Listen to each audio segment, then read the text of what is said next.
యొక్క నియంతృత్వాన్ని చాటుకున్నావు. ఇది double standard. ఇక మద్యం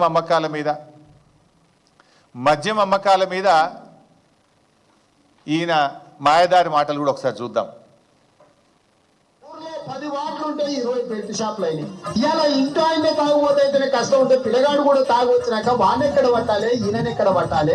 వీళ్ళు చేసే మీరు కష్టం చేసి సంపాదించింది దాచిపెడితే రూపాయి బెల్ట్ షాప్ వస్తే గట్టే పరిస్థితి వస్తే ఇక సంసారాలు ఏమన్నా బాగుపడతాయా? మీరు ఆలోచన చేయండి. ఇవాళ ఎవరైనా పిల్లగాడు తాగుపోతే అయితే పిల్లలు ఇస్తాడా? మీరు ఆలోచన చేయండి అక్కలారా.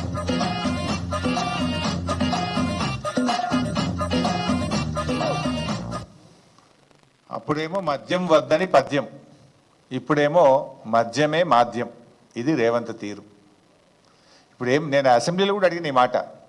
ఈ సంవత్సరం బడ్జెట్లో గత సంవత్సరం కంటే 10,000 కోట్ల రూపాయలు మద్యం మీద అధిక ఆదాయం కావాలని లక్ష్యంగా పెట్టుకున్నారు. వీళ్ళు బడ్జెట్లో పెట్టుకున్నారు.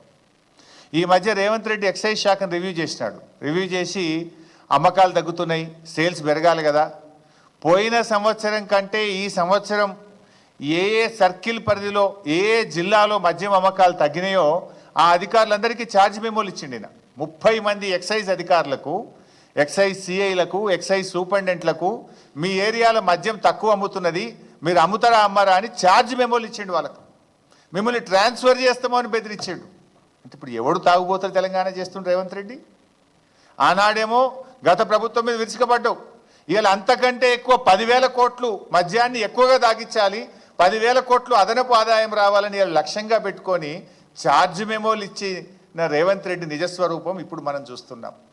ఆనాటి స్వరూపం ఏంది, ఈనాటి నిజస్వరూపం ఈరోజు మన ముందు కనబడుతుంది. అంటే ఇవాళ బెల్ట్ షాపులు ఆ రోజు గ్రామానికి కోటి ఉంటే రేవంత్ రెడ్డి పాలనలో గల్లీకి ఒక బెల్ట్ షాప్ వచ్చింది. ఆడపిల్లల మంగళసూత్రాలు తెంపే కార్యక్రమం చేపడుతున్నాడు. అంటే ఇప్పుడు వాళ్ళ ప్రాణాలు పోవా? తాగి వాళ్ళ లివర్లు పోవా? మరి నువ్వు మద్య నిషేధాన్ని తెస్తా క్రమంగా అన్నావు, కానీ నిషేధం తెస్తలేవు. ఇప్పుడు ఇంకా 10,000 కోట్లు ఎక్కువ తాగిచ్చే పని చేస్తుండు. ఇది మద్యం విషయంలో, మహిళల విషయంలో రేవంత్ రెడ్డి యొక్క మాయదారి మాటలు మనం చూసాం. ఇక అదేవిధంగా కాళేశ్వరం ప్రాజెక్టు మీరందరూ కూడా విన్నారు. చాలాసార్లు కూడా పదే ఒక అబద్ధాన్ని 100 సార్లు చెప్తే నిజమైద్ది అనేటువంటి రీతుల్లో కాళేశ్వరం గురించి ముఖ్యమంత్రి గారి గోబల్స్ ఎట్లా ప్రచారం చేశారో మీకు తెలుసు. ఒకవైపు ఏమో కాళేశ్వరం కూలైపోయింది, లేనే లేదు, 1,00,000 కోట్లు వృధా అయిందని మాట్లాడతాడు.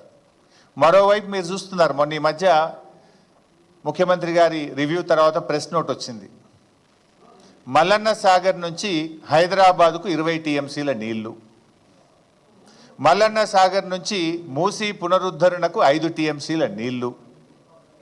మరి కాళేశ్వరం కూలైపోతే మల్లన్న సాగర్